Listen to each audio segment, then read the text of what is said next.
Y pues ya no voy a decir más, simplemente le pedimos al doctor García Alcalá que pase, por favor.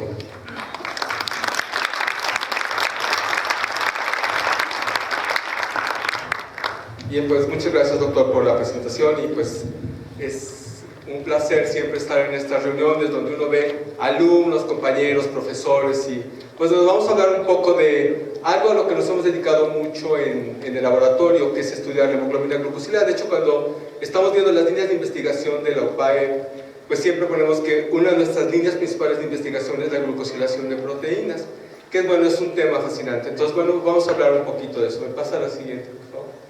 Entonces, pues siempre hay que hacer un poquito como de refuerzo de dónde viene esto de la hemoglobina glucosilada.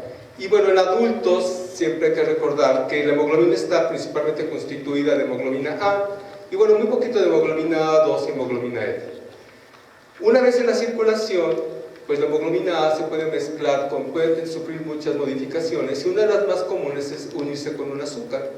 Eso le llamamos glicación. Genéricamente, las hemoglobinas unidas a un azúcar se llaman hemoglobina A1. La siguiente. Entonces, dependiendo del azúcar con el que se une, es la denominación que va a recibir. Así, si se une la hemoglobina A1 a la fructosa 1,6-difosfato, se llama hemoglobina A1, A1. Si se une a la glucosa 6-fosfato, A1A2. Si se une al ácido pirúvico, A1B. Y si se une a la glucosa, se llama A1C. Entonces, la hemoglobina A1C se define como la fracción de la cadena beta de la hemoglobina que tiene unida en la porción aminoterminal en forma estable una exosa. Entonces, la hemoglobina A1C se refiere específicamente a la unión de la región aminoterminal de la cadena beta de la hemoglobina con glucosa, que es realmente la que nos interesa. La siguiente. La unión de la glucosa y la hemoglobina es absolutamente irreversible. Y este tema es interesante. La hemoglobina glucosilada no se desglucosila.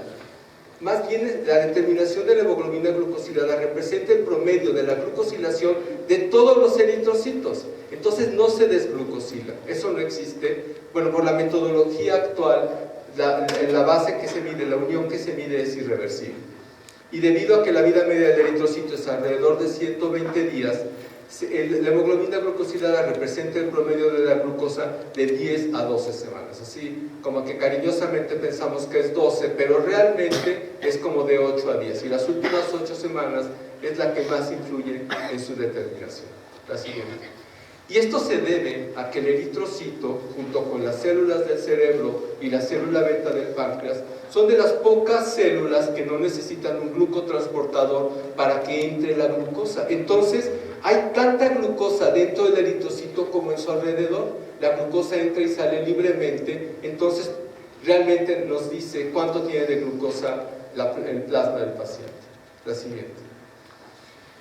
Siempre es importante enfatizar que la hemoglobina no solamente se glica en la región aminoterminal de la cadena beta, también se han descrito glicaciones del aminoácido valina en la región aminoterminal de la cadena alfa y en el aminoácido lisina de la cadena alfa y beta. La siguiente. Entonces, fíjense cómo esta es la denominación de este tipo de hemoglobinas. La parte final donde dice hemoglobina total glicada comprende la hemoglobina A1, que en la parte de arriba se explica que la hemoglobina A1 comprende la hemoglobina A1A, A1B y A1C y todas las demás glicaciones de la hemoglobina. Esto es importante porque hay algunas revisiones donde ya se refiere a la hemoglobina glicada total y tiene que hacerse una distinción si es hemoglobina A1C, A1B o A1A. La siguiente. Un tema que, bueno, siempre es motivo de discusión y que seguramente alguien iba a levantar la mano para decirlo, es que si es glicada o es glucosilada.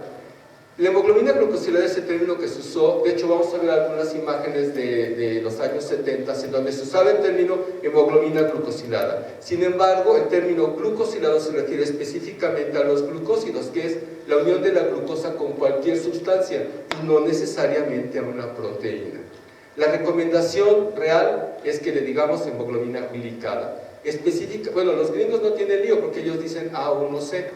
En México decimos hemoglobina glucosilada. Yo creo que no lo vamos a cambiar, o cariñosamente le decimos así, o le decimos A1C.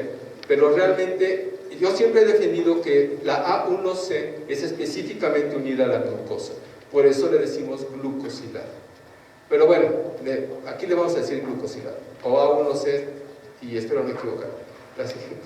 Entonces, las primeras descripciones de la hemoglobina glucosilada son a principios del siglo pasado, cuando este autor describió por primera vez este fenómeno bioquímico de la unión de la glucosa con una proteína.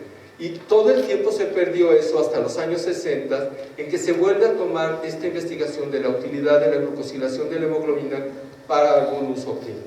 La siguiente. Recientemente se estableció hasta incluso un premio por la persona que lo descubrió. En 1966, estos autores identifican los subtipos de la hemoglobina glucosilada y para 1968, por primera vez apareció un artículo en donde se relaciona la glucosilación de la hemoglobina con la diabetes.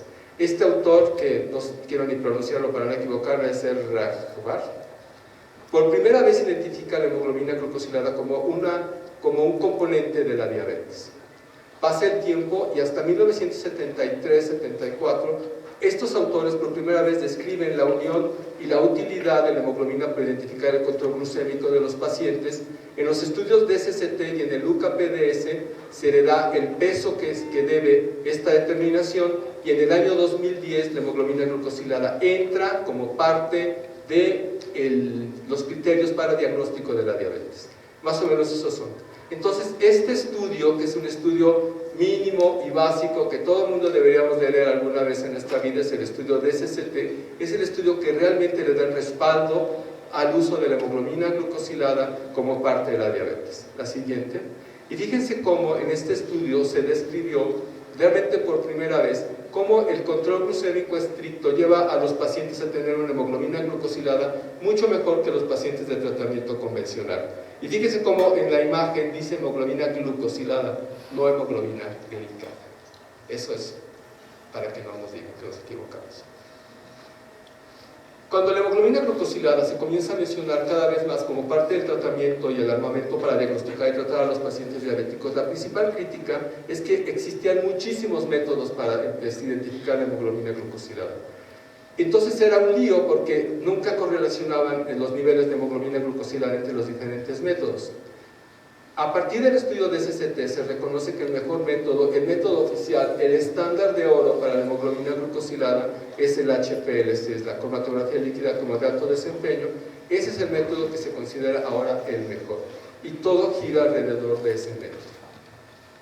En el año 2009 tuvimos la oportunidad de publicar este artículo en donde comparamos dos métodos para identificar la hemoglobina glucosilada. Comparamos el inmunoensayo, inmunoturbidimetría, contra la HPLC. La siguiente. Entonces lo que hicimos fue un estudio muy sencillo. Todos los pacientes que acudieron a la clínica de junio a octubre del 2006 les determinamos en forma simultánea hemoglobina glucosilada por HPLC y por inmunoturbidimetría. Y comparamos entre los métodos, comparamos de la inmunoturbidimetría su sensibilidad, especificidad y valor predictivo positivo y negativo para identificar pacientes controlados y no controlados. La siguiente. Esto fue lo primero que obtuvimos, que es un dato interesante. Hay una correlación estadísticamente significativa entre los dos métodos. Entonces, hablando estadísticamente, los dos métodos correlacionan perfecto. No hay ningún problema, digo, la prueba es estadísticamente significativa. La siguiente, pero cuando nos vamos a las decisiones clínicas individuales, la verdad es que descubrimos que hay un gran problema. Entonces aquí está HPLC contra el inmunoensayo, grupo 1 pacientes controlados, grupo 2 pacientes no controlados. Entonces encontramos que el 12% de los pacientes que realmente están controlados de acuerdo a HPLC, el inmunoensayo dice que no están controlados. Entonces ese es un problema. Y por otro lado, el 23% de los pacientes que están descontrolados de acuerdo a HPLC por inmunoensayo dicen que están controlados. Entonces no nos podemos permitir el lujo que el 23% de los pacientes que de hecho están descontrolados no se haga ninguna modificación a su tratamiento. Este problema que tenemos de que los diferentes ensayos nos dan informaciones pues que no son muy útiles, es un problema bien cotidiano que sufrimos, todos los días los que vemos a pacientes con diabetes. Los dos temas principales que tenemos que checar alrededor de hemoglobina glucosilada son su utilidad para diagnóstico de diabetes y su utilidad para identificar pacientes o no controlados. La siguiente. Entonces, el tema de la hemoglobina A1C y el diagnóstico de diabetes es como que un sueño que han tenido desde hace mucho tiempo en la Asociación Americana de Diabetes. Y es que desde hace años tienen la idea de que la diabetes se debe de diagnosticar con una sola prueba. Entonces, es un sueño que viene desde probablemente el año 2003 o un poquito antes, y es que los americanos consideran que la prueba de tolerancia a la glucosa es una prueba complicada, es una prueba costosa, y es una prueba que tiene una pobre reproductibilidad. Esto significa que si a un paciente le hacemos una curva de tolerancia a la glucosa en 2 ocasiones, es bien probable que no coincidan los diagnósticos. La siguiente.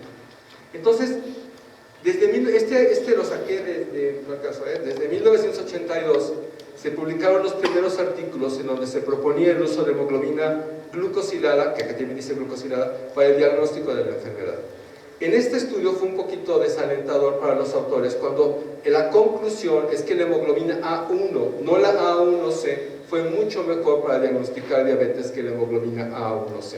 Entonces yo creo que este tipo de resultados desalentaron mucho seguir promoviendo esta prueba en esa época. El problema es que en esa época para diagnóstico de diabetes se utilizó una carga de 50 gramos de glucosa y el valor a las 2 horas fue de 180. Y no fue la carga de 75 que usamos ni 200 que es el criterio. Y vean el valor normal de hemoglobina A1C, fue 8.3. Entonces seguramente por eso es que no se llegó a una conclusión, pues como a la que ahora se está llegando. La siguiente.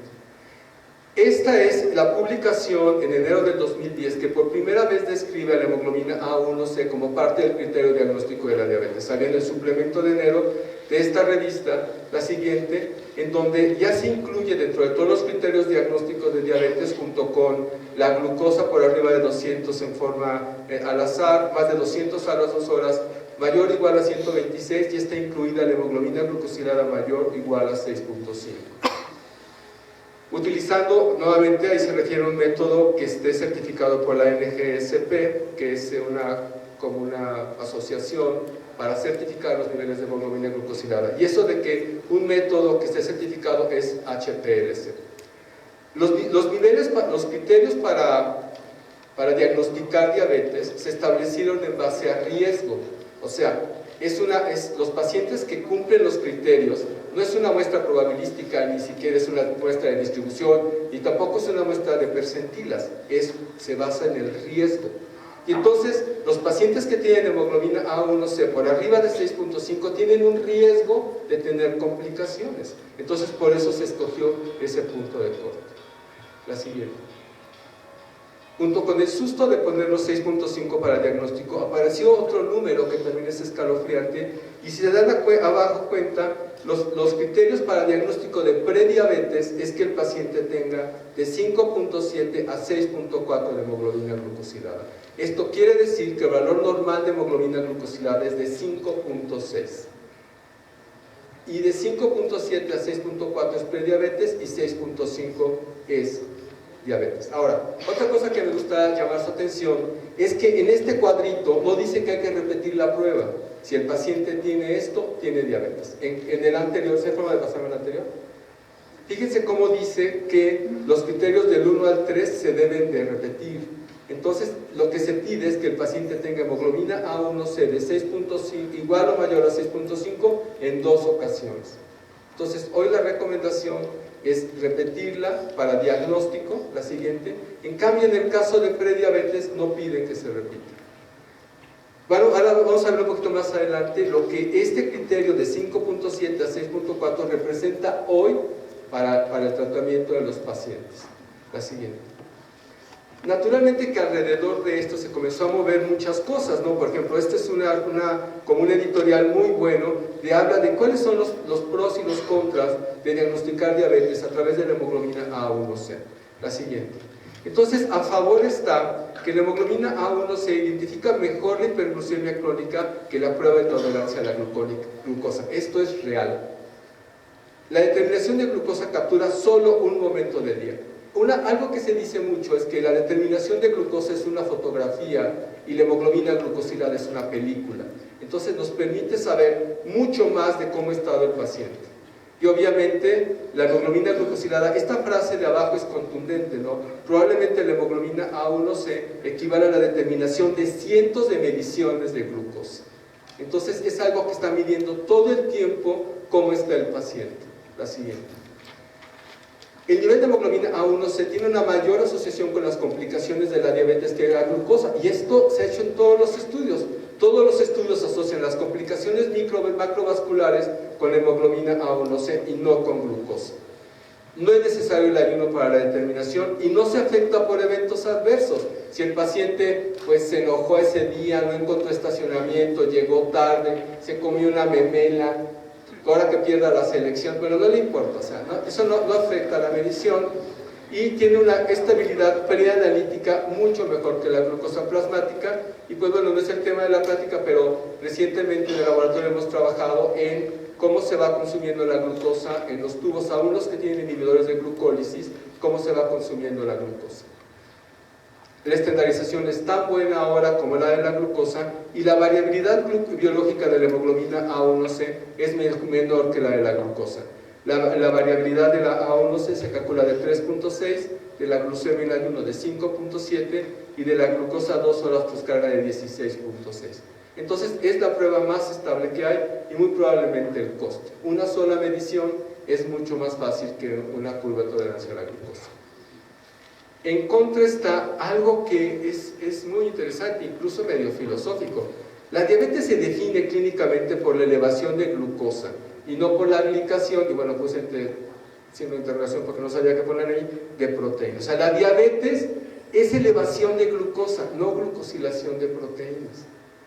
La elevación de glucosa se observa solamente la elevación de la hemoglobina A1C, solo se ve después de que al paciente ya se le subió la glucosa. Entonces mucha gente dice, la elevación de la hemoglobina A1C es un fenómeno tardío, primero se le sube la glucosa y luego se le sube la A1C. Esto puede ser que el diagnóstico de diabetes pudiera ser tardío en comparación si se usa la glucosa. Entonces, las personas que están en contra dicen, bueno, hay que esperar a que se le glucosile la hemoglobina al paciente para diagnosticar la enfermedad. Y probablemente sea más temprano identificarlo por una prueba de tolerancia a la glucosa. La siguiente. La hemoglobina A1C no identifica adecuadamente las anormalidades fisiopatológicas que caracterizan a la diabetes. La prueba de tolerancia a la glucosa no solo sirve para diagnosticar diabetes. Y esto es un tema que, bueno, en donde yo estudié endocrino, era todo un tema. La prueba de tolerancia a la glucosa nos dice si el paciente es más insulino resistente o más insulinopénico. Los pacientes, cuando se comienza a subir la glucosa en ayunas, es que no tienen insulina, y si se les sube la glucosa postprandial, es que tienen resistencia a la insulina. Aunque son la misma sustancia, los mecanismos de control son absolutamente diferentes. Entonces, pues sí, la prueba de tolerancia a la glucosa nos da mucha información si hay que arrancar al paciente con un insulino mimético o puramente con un medicamento que baje la resistencia. Y la hemoglobina A1C tiene una pobre sensibilidad en el diagnóstico de diabetes. No identifica pacientes en etapas muy tempranas de la enfermedad. La siguiente. Y en México yo creo que el argumento es el más poderoso, porque sufrimos mucho con ensayos que no son muy buenos, que nos hacen dudar, y bueno, yo creo que el camino va a que se estandaricen todos con los mejores ensayos.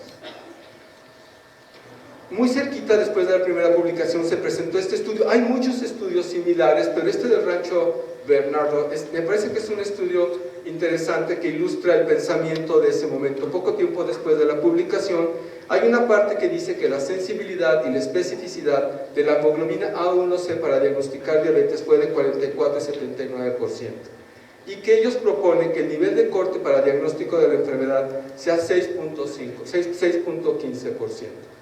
La siguiente. A partir de ese año, nosotros en el laboratorio comenzamos a pedir en forma simultánea hemoglobina glucosilada y pruebas de tolerancia a la glucosa a todos los pacientes, de forma tal que ya juntamos 984 determinaciones simultáneas de prueba de tolerancia a la glucosa y hemoglobina A1C. Esta muestra de 69.6% mujeres, ahí está la edad, el promedio de la glucosa a las 2 horas y el promedio de hemoglobina A1C. Estos pacientes pensamos que todos fueron enviados por sospecha de diabetes. Entonces los datos aquí son interesantes. La primera imagen, pues la verdad sí hasta nos espanta. Fíjense cómo las prevalencias de diabetes, prediabetes y normales son diferentes en pacientes por prueba de tolerancia a la glucosa y por pacientes con hemoglobina glucosilada. Por hemoglobina glucosilada, por poner un ejemplo, la prevalencia de diabetes es 22% en esta población y por la prueba de tolerancia a la glucosa es 18%. Bueno, ya no alcanzo a ver, pero debe ser 18%. Y la diferencia es estadísticamente significativa. Fíjense cómo la prevalencia de diabetes actualmente, hoy por hoy, es alrededor del 18%. O sea, esto como que sí correlaciona con lo que se ha publicado. Y cuando vemos las etapas prediabéticas, el 46% de la muestra tiene prediabetes, con otros solo 30%, y más de la mitad de los pacientes salen normales. Entonces, si uno viera esto desde el punto de vista de identificación temprana, pues está súper bien la prueba, si lo que queremos es identificar pacientes. El problema son las aseguradoras, lo que le cuesta al paciente. Entonces la pregunta es, hoy por hoy, viendo esto, ¿qué es diabetes? ¿Es hemoglobina glucosilada o es la prueba de tolerancia a la glucosa? La siguiente. Bueno, todos los datos que tenemos, la sensibilidad de la hemoglobina glucosilada, si consideramos que diabetes es la prueba de tolerancia a la glucosa, es de 79% y la especificidad de 91%. O sea, es una prueba que da menos falsos positivos y da un chorretal de falsos negativos. La siguiente. Entonces esta que sí, vilmente la copiamos de cómo salió del SPSS, viene el porcentaje de pacientes en donde coinciden las dos pruebas. O sea, en los que están en círculos son los que dicen que son normales por las dos pruebas, prediabetes por las dos pruebas y diabéticos por las dos pruebas. Si comparamos las dos, solo el 62% de los pacientes coinciden, solo un poquito más de la mitad coinciden utilizando las dos pruebas. La siguiente. ¿Otra? Entonces encontramos que 37 de 180 pacientes que fueron diagnosticados como diabéticos por la prueba de tolerancia a la glucosa no son identificados por la hemoglobina glucosilada. La siguiente. La otra. Y 72 de 215 que fueron identificados como diabéticos por la hemoglobina glucosilada no fueron identificados por la prueba de tolerancia a la glucosa. Estos datos que, bueno, estamos ahí persiguiendo a ver qué residente nos ayuda a publicarlos, es un dato bien importante de cómo son dos puntos de vista bien diferentes de lo que es la diabetes. Ahora les va el problema adicional. Un problema adicional es la descripción de que existen diferencias, principalmente raciales, en la velocidad de glicación. Esto significa que a niveles iguales de glucosa, no todos tienen el mismo nivel de hemoglobina glucosilada, y se ha descrito una población de glicadores, por decirlo así, rápidos, y una población de glicadores lentos, la siguiente, y eso se publicó en este artículo. Y hay muchos artículos que hacen eso. Este es el primer estudio que lo demostró en 1990. La siguiente. ¿Le da otra vez? Entonces, ¿no será que estos pacientes que no fueron identificados por la hemoglobina glucosilada son los glicadores lentos? La siguiente. ¿Y la otra? Y que estos que fueron identificados son los glicadores rápidos. La verdad es que yo creo que es cuestión de sentarnos, a lo mejor revisar los datos de pacientes que tienen las pruebas normales y que hacer una comparación de medias para ver cómo están los niveles, si realmente podemos identificar glicadores rápidos y lentos, que tiene mucho más que ver que con el solo diagnóstico. Los glicadores rápidos son pacientes que teóricamente se deben de complicar más rápido de la diabetes si asumimos que las modificaciones de las proteínas son la base de las complicaciones crónicas de la enfermedad. Y bueno, pues hicimos nuestra propia curva ROC y tenemos que, para nuestros datos, el nivel de hemoglobina glucosilada debía ser 6.25 para el diagnóstico de la diabetes. Tendría 83% de sensibilidad, 84% de especificidad, en comparación con 79 y 91 que tiene con 6.5. Pero bueno, pues ni locos, porque tampoco es muy buen nivel. La siguiente. Bueno, una media conclusión es que la hemoglobina glucosilada no debe verse como pruebas independientes. Lo que yo creo que debe ser es que son pruebas complementarias. Si las dos se basan en riesgo, hay que pedir siempre en forma simultánea las dos pruebas. La siguiente, y el susto final, es que en esta población, si combinamos los criterios diagnósticos, la prevalencia de diabetes es de 1 de cada 4 pacientes, 25%. La prevalencia de prediabetes es 46%, Y está pasando lo que se ha descrito desde hace años. Se están acabando los sanos. Solo 27% estarían sanos. Entonces, pues la verdad es que es todo un tema, porque si lo que queremos es ir por los diabéticos y diagnosticarlos, identificarlos, pues hay que usar la prueba en forma combinada, porque si no lo usamos, vamos a perder pacientes. La siguiente. Ahora vamos a hablar de algo más de la vida real. Bueno, ellos son Mantin y Best. Tristemente ninguno endocrinólogo, un ortopedista y otro que era químico, pues muy triste para nosotros. Con el descubrimiento de la insulina, la siguiente, la diabetes pasó de ser una enfermedad eminentemente mortal a una enfermedad crónica. Entonces, pues antes se preocupaba de que el paciente no se muriera rápido, y bueno, ya que podían ver que no se moría tan rápido, el problema era cómo hacer que no se complicara. La siguiente. Entonces, pues ya este libro, pues lo saqué como de, alguien me lo regaló desde 1930, y entonces es todo un capítulo de cómo debíamos de controlar a los pacientes, ¿no? Que tuvieran o no tuvieran azúcar en la orina. La conclusión aquí es que no tuvieran. La siguiente. Este es del Harrison de 1960, en donde dice que el nivel de glucosa debe estar por abajo de 150. La siguiente. Este es el artículo que se hace referencia como el artículo que describe por primera vez la correlación entre el nivel de control glucémico y la hemoglobina glucosilada. Se publicó en el New England. Y este artículo tiene dos cosas interesantes. Pues es exactamente el primer artículo que llama la atención de la correlación entre el nivel de glucosa y hemoglobina glucosilada. Pero la segunda cosa que llama la atención es que en esta revista, que son tan payasos, acercaron un artículo de 5 pacientes. La siguiente. Vean, son 5 pacientes nada más, y de ahí se generó toda esta teoría. Bueno, la siguiente. Y ya con el tiempo se describió que existe una estrecha correlación entre la hemoglobina A1C y las complicaciones crónicas de la enfermedad. Digamos que la complicación sobre la que todos nos guiamos es sobre retinopatía. Entonces ahí se ve el porcentaje de progresión de retinopatía de acuerdo al nivel de hemoglobina glucosilada que tienen los pacientes. De ahí que, bueno, de 7 abajo se ha escogido como el punto de corte. La siguiente. Esto junto con la descripción de que el control glucémico estricto, esto es del UKPDS, no es del DCCT. El UKPDS es un estudio que demostró que el control glucémico con medicamentos en diabéticos tipo 2 previene las complicaciones. Se vio que se pueden retrasar o disminuir las complicaciones hasta un 30%, tanto de nefro, retinopatía y de todas las complicaciones. La siguiente.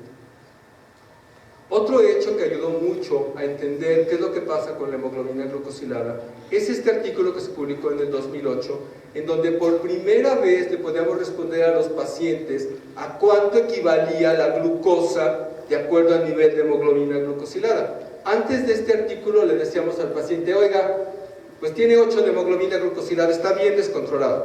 Ajá, doctor, ¿cuánto tengo de glucosa? Pues tiene 8 de hemoglobina glucosilada, créame. Pero con la nueva tecnología, que es la glucosa intersticial, se pudo publicar por primera vez a cuánto equivale. La siguiente. Y entonces aquí está más o menos a lo que equivale, que ahora vienen todas las tablas, y la fórmula para calcular la hemoglobina glucosilada es 28.7 por la hemoglobina glucosilada menos 46.7. Así se calcula el promedio de glucosa, y en esta tablita está el 95% del intervalo de confianza para conocer más o menos cómo está el paciente. Estos son los estándares que no han cambiado desde esa época. Los estándares de lo que se llama Medical Care es que el paciente debe tener hemoglobina A1C por abajo de 7. Esa es una parte de lo que nosotros decimos que el paciente está controlado. Debe de tener menos de 7. Bueno, dos datos que no son del tema, pero es interesante. Debe tener la glucosa en ayunas entre 70 y 130, pero dice glucemia capilar. No es glucemia venosa, ya no se usa la glucemia venosa para eso. Es que el paciente debe tener un glucómetro, debe tener de 70 a 130 ayunas y menos de 180 después de cualquier comida. Nuevamente, ya no es glucemia. Yo me sorprendo de ver que todavía algunos médicos mandan a los pacientes para ver si están controlados a que los manden a comer. Eso ya no, mejor un glucómetro. La verdad es que es más fácil. La siguiente. Bueno, sorprendentemente, aunque el número 7 es bien mágico, hay asociaciones que no están de acuerdo con esto. Miren, la Asociación Americana de Endocrinólogos Clínicos, que es una asociación relativamente poderosa, dice que la hemoglobina A1C, su nivel de control debe ser menos de 6.5, contundentemente. La siguiente.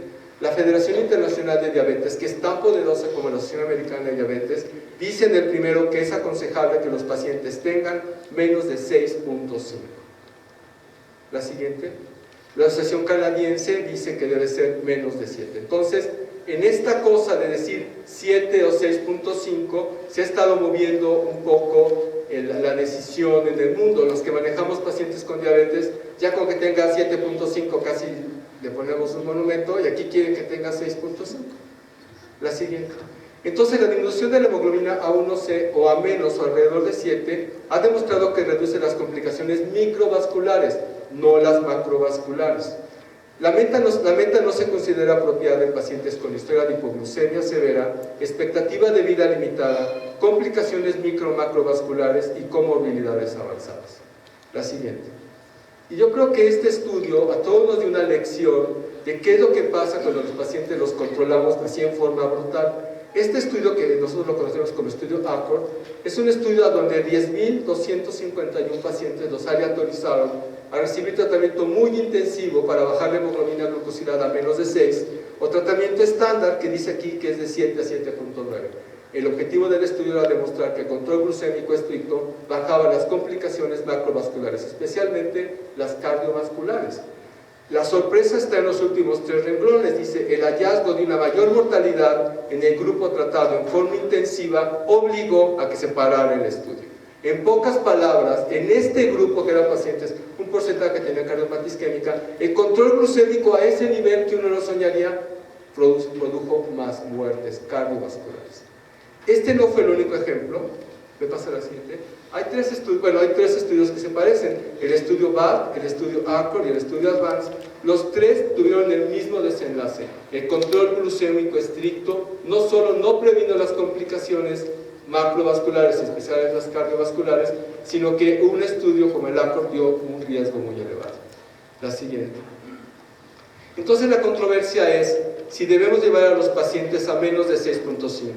La verdad es que ¿quién lo podemos intentar? En los pacientes jóvenes, que tengan una excelente expectativa de vida y que no tengan complicaciones.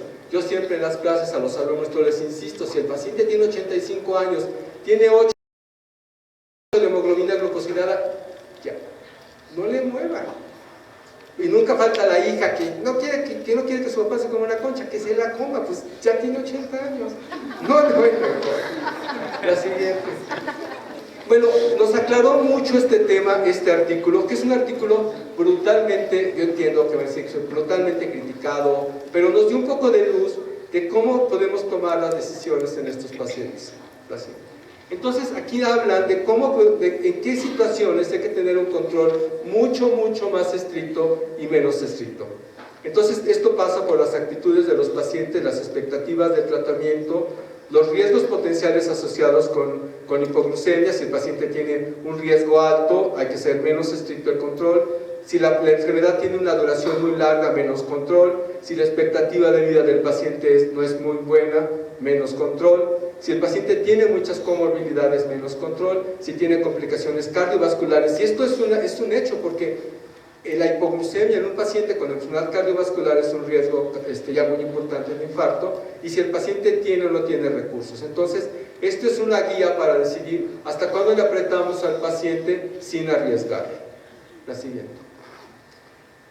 Bueno, en el 2010 se publicó en la Encuesta Nacional de Salud Pública, que es un documento muy bueno, ya parece que va a salir de nuevo. Aquí hablan de cuál es la prevalencia de control glucémico en poblaciones mexicanas, y aquí viene que menos de 7 en este estudio, y es el dato oficial, es 5.29%. La siguiente.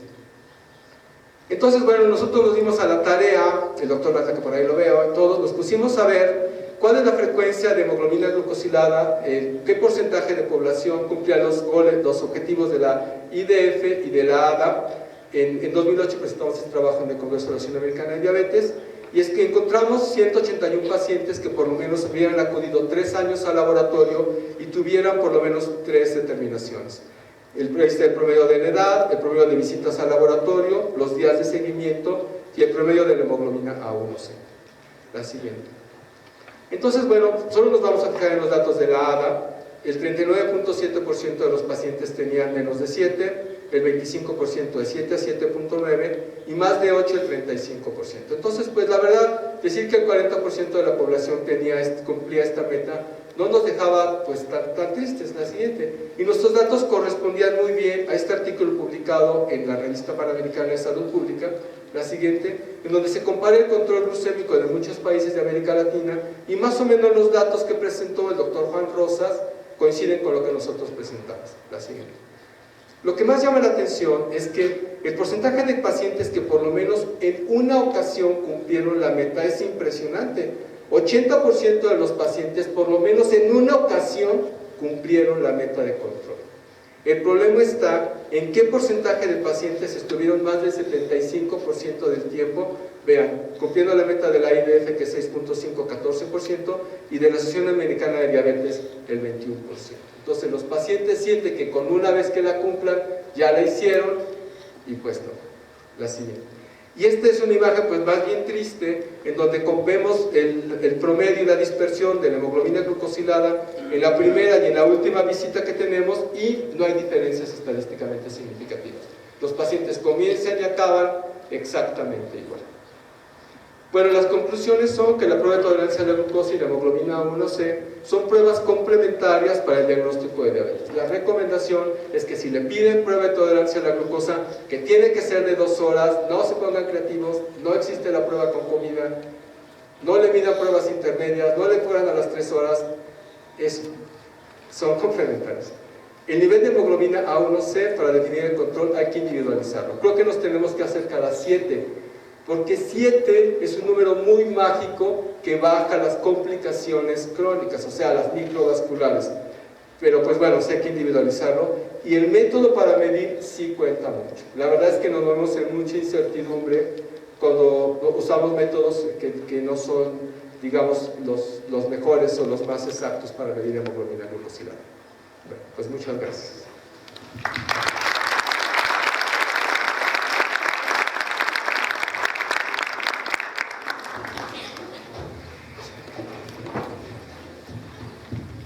Gracias, doctor García Alcalá, por esta brillante plática.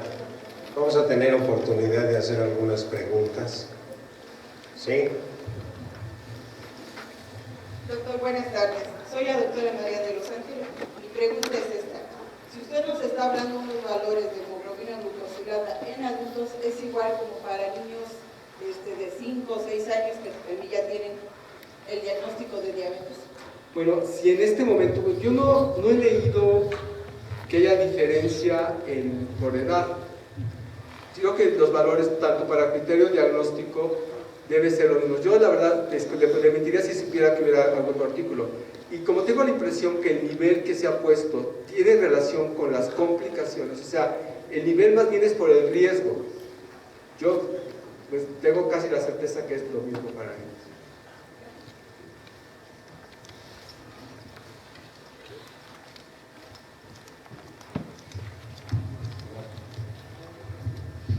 Hola, buenas tardes. Mi nombre es Israel Velázquez. Vengo de los laboratorios de especialidades neurológicas del DF. Nada más una precisión con respecto a la discrepancia que existía entre glicosilada o glicada.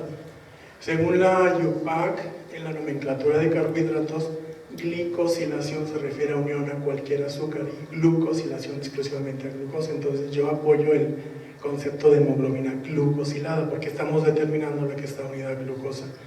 Y la pregunta es, mencionaba usted que existía una variabilidad en la hemoglobina de 3.6 más o menos. ¿Han hecho algún estudio de correlación de hemoglobina que esté unida a fructosa o a manosa? Porque en condiciones acuosas existe un equilibrio dinámico entre la transformación de glucosa a fructosa o de glucosa que epimeriza a manosa.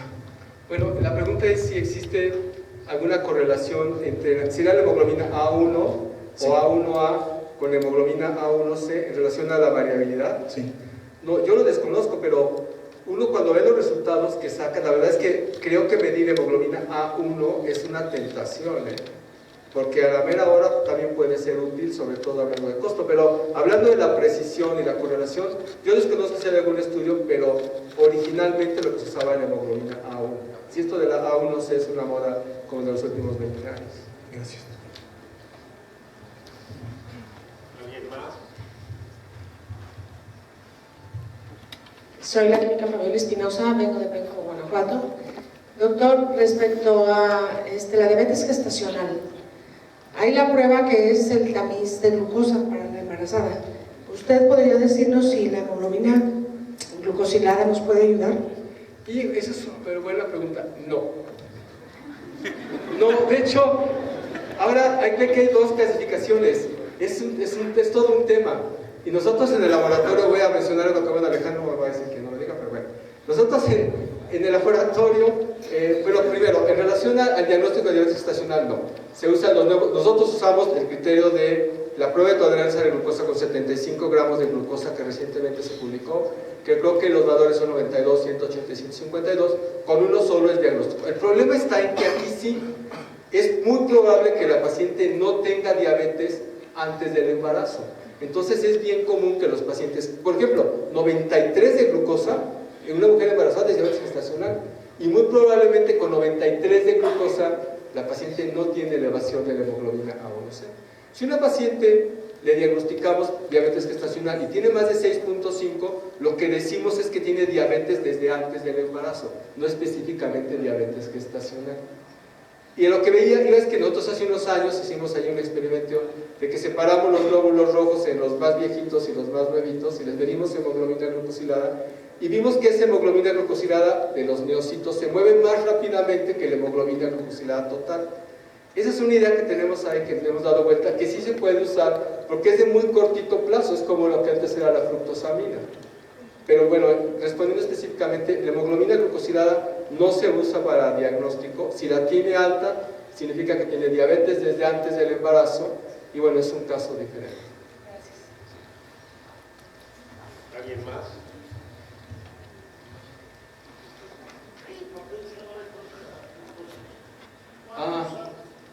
Bueno, la fructosamina ahora ha caído mucho en desuso y prácticamente no está en ningún criterio de control glucémico. Creo yo que se puede usar en mujeres embarazadas para el control, pero ahora ha cambiado porque los nuevos métodos de seguimiento de las mujeres embarazadas es con glucemia capilar y las aplicamos muchas veces allí. O si tienen para glucosa intersticial, pues le ponemos un guardián y le medimos, pero prácticamente está cayendo en desuso, aunque debía de volver en estas situaciones. ¿Alguien más? Hola doctor, buenas tardes. Una pregunta, esos pacientes que tienen una hemoglobina glucosilada de 5.6, es decir, están en el límite, ¿hay alguna recomendación de usted en relación al tiempo que debe de pasar para la siguiente medición? ¿Cómo monitorear? ¿En pacientes con alta sospecha? Están en el límite, no tienen 5.7, pero ya están allí. ¿Qué hacemos con ellos? Allí. Bueno, como una parte, como en espejo, y bueno, esos datos no los presenté tampoco, nos dimos también a la tarea hace tiempo de decir, bueno, la hemoglobina glucosilada sola es una prueba capaz de discriminar al 100%. Y resulta que el nivel que tuviera o sea, que no diera ni un falso positivo nunca, o sea, ¿cuál es el nivel más bajo de hemoglobina glucosilada? Para estar seguro que el paciente no tiene nada, es como 4.6. Entonces, si tienes un paciente con 5.6 y tienes sospecha, la recomendación es repetirle la prueba, yo creo que en unos meses, o estarlo siguiendo. Pero como generalmente cuando un paciente le dices, tiene 5.6, está en la rayita, a muchos les cae el 20 y se comienzan a portar bien, ¿no? Entonces, pues bueno, a lo mejor ahí se pierde la oportunidad. Y no le puedes decir al paciente, pues siga comiendo como quiere, y vamos a ver lo que le pasa. Yo creo que muchos pacientes cuando le dicen 5.6 dicen, y se portan un poquito mejor. Ok, gracias.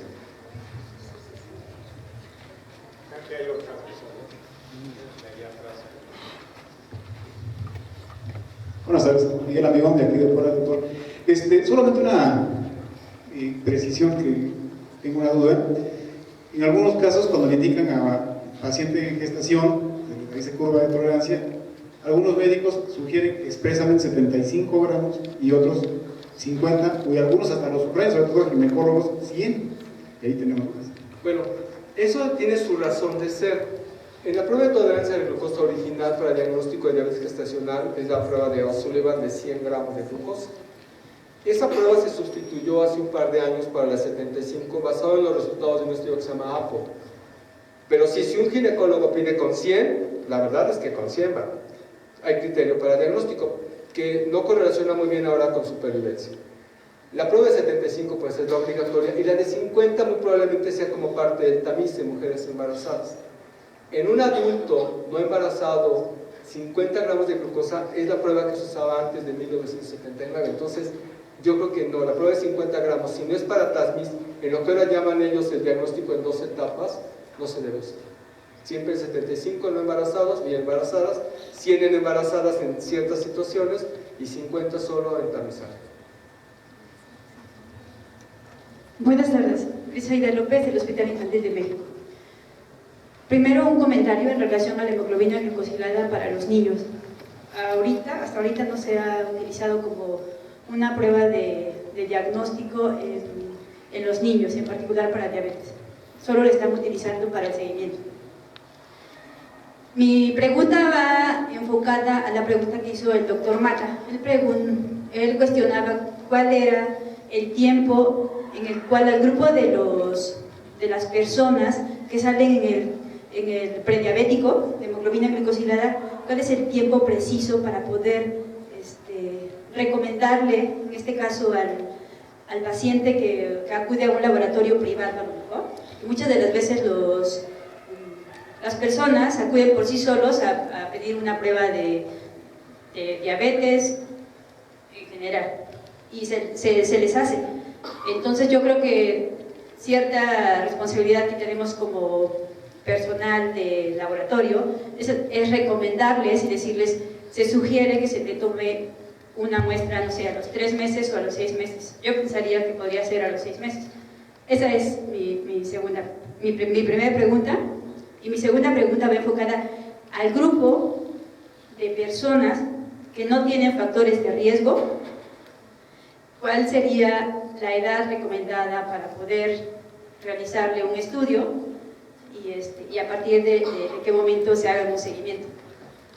Bueno, en pacientes que, la primera parte, si un paciente tiene 5.6 de hemoglobina glucosilada y está en la raya, realmente, pues una recomendación de tiempo es difícil de hacer. Yo creo que lo que hay que decirle al paciente es que se tiene que volver a tomar la prueba probablemente en el transcurso de un año. La verdad es que es una recomendación bien difícil de hacer. Si un médico recibe la prueba y tiene 5.7, hay que darle tratamiento al paciente, que puede ser, bueno, es un tema porque no hay ninguna estandarización de eso. Puede ser decirle, deje de comer azúcares, haga ejercicio, hasta darle metformina, porque oficialmente pacientes con prediabetes les toca metformina. Entonces el tiempo yo creo que no se ha establecido y pues sí es parte del criterio de cada médico, 6 meses, un año, es bien difícil, pero lo más importante es que el paciente, si alguien se le interprete y le dice, oiga, tiene riesgo, muy probablemente le recomendaré alguna intervención y checarla en 3 o 4 meses para ver si se modifica. Y ¿cuál era el otro? Los que no tienen riesgo. Bueno, ahora, el tamizaje indiscriminado de pacientes con diabetes es otra de las estrategias que, bueno, no se ha recomendado universalmente que población abierta en forma indiscriminada se haga tamizaje de diabetes, sino que es para mejorar los recursos y todo, se tiene que hacer en población seleccionada. Ahora en muchos de los check-ups están pidiendo en forma indiscriminada hemoglobina glucosilada. Y si el paciente tiene hemoglobina glucosilada por arriba de 5.6, pues la recomendación sería que se hiciera una prueba de tolerancia a la glucosa.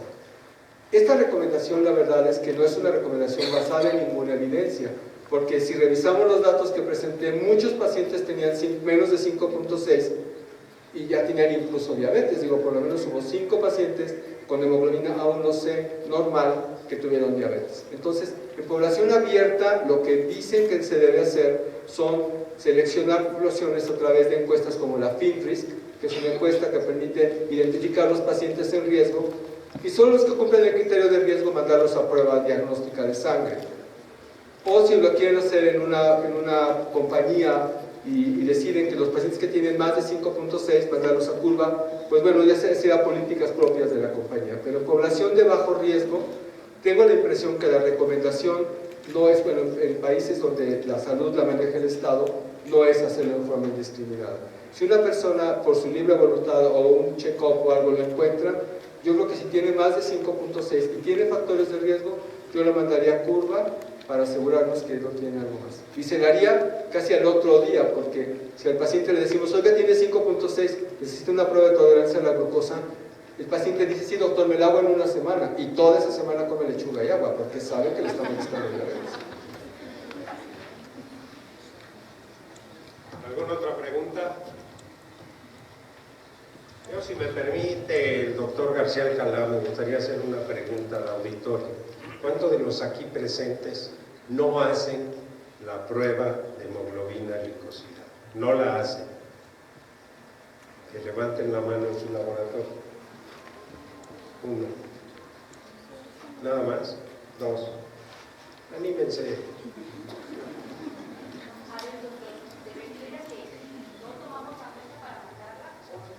No la realizan en su laboratorio.